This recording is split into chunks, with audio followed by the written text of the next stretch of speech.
name is Ariana Berry, and today we will be discussing Parkinsonism. This presentation was created by myself, Ariana Berry, and Nika Amakiri. So the introduction. Parkinsonism, also known as Parkinson's disease, is a progressive neurological disorder of muscle movement characterized by tremors, rigidity, increase in resistance to passive movement, bradykinesia, slowness in initiating and carrying out voluntary movements, and reduction in passive movements such as swinging the arms while walking, and postural and gait, shuffling gait. So you know with shuffling gait, it means like you walk like that. Does that make sense? Okay. And there are increased risk for falls. So when does Parkinson's disease usually begin? It begins in midlife to older life, about 45 years to 65 years of age. What is Parkinson's disease correlated to? A decrease of inhibitory. It is a decrease in inhibitory dopaminergic neurons in the substantia nigra. Dopamine is normally inhibitory in substantia nigra, while acetylcholine is excitatory. What is the responsibility for the symptoms of Parkinson's? Well, the imbalance of dopamine and acetylcholine is usually responsible. Next, pathophysiology. Parkinson's disease is a chronic neurological disorder that affects the start and achievement of neurotransmission in the brain. This will progressively worsen over time, and it causes disabling effects in the individual. Dopamine neurotransmitters will degenerate over time, causing excessive stimulation of acetylcholine. This will stimulate neurons that releases GABA stimulation due to deficit of dopamine. An increased amount of GABA, this causes symptoms like I discussed earlier, the shuffling gait, the swinging of the arms, the shaking, the tremors, and once those symptoms start earlier, 80% of the striatal dopamine has declined by that time. Etiology. Most of it is unknown, but proteins that build up in the brain is also called Lewy bodies, and these proteins accumulate where dopamine is produced. Classifications. This drug class is by anti-Parkinson's, also known as a dopamine replacement. Trade name is Cinemat. So the mode of action, transmission of levodopa to the brain cells for conversion to dopamine, Carbidopa blocks the conversions of levodopa to dopamine in the intestines and peripheral tissues. What are the side effects? Dizziness, fatigue, dysphagia, insomnia, bitter taste, blurred vision, dark urine, anorexia, vomiting, and headache. Adverse reactions are involuntary movements, palpitation, orthostatic hypotension, urinary retention, priapism, psychosis, severe depression with suicidal thoughts, and hallucinations. What are the life-threatening effects? Agranulocytosis, hemolytic anemia, thrombocytopenia, cardiac dysrhythmias, and neuroleptic malignant syndrome. So commonly used in anti-Parkinson's are dopamine replacement drugs, like Pramexol, also known as Mirapex, and that is the trade name. Ropinirole HCl, also known as Requip, which is a dopamine agonist drug. Both drugs serve as D2 and D2 dopamine receptor agonists.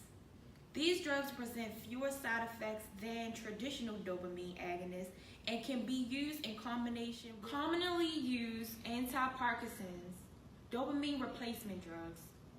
Selegiline HCl, also known as aldapril, are MAO-B inhibitors. This drug inhibits catabolic enzymes of dopamine by extending action.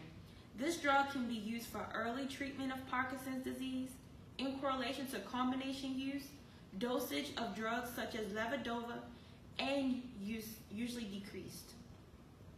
Benzotropin mesylate, also known as congenitin, are anticholinergic drugs.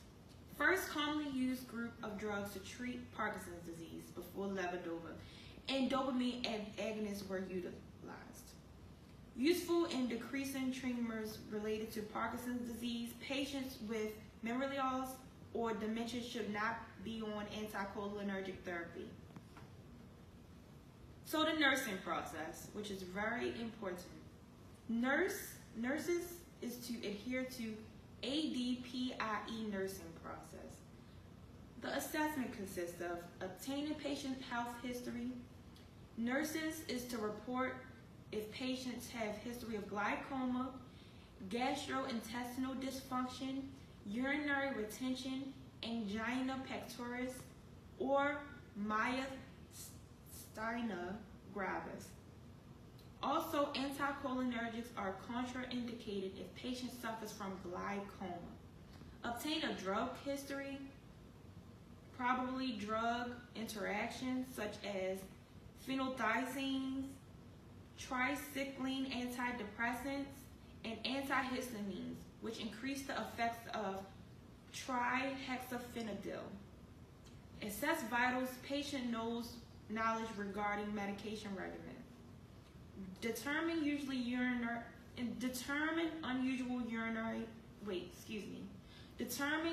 urinary output as a baseline for comparison. Usually retention may occur with continuous use of anticholinergics. Also, nurses is to diagnose if client possesses impaired physical motility such as muscle rigidity, tremors, bradykinesia, and these are recognized as impaired elimination related to urinary retention, knowledge deficit related to unfamiliarity with drug regimen. Planning. Patient will have decreased involuntary symptoms caused by Parkinsonism or drug-induced Parkinsonism. Interventions.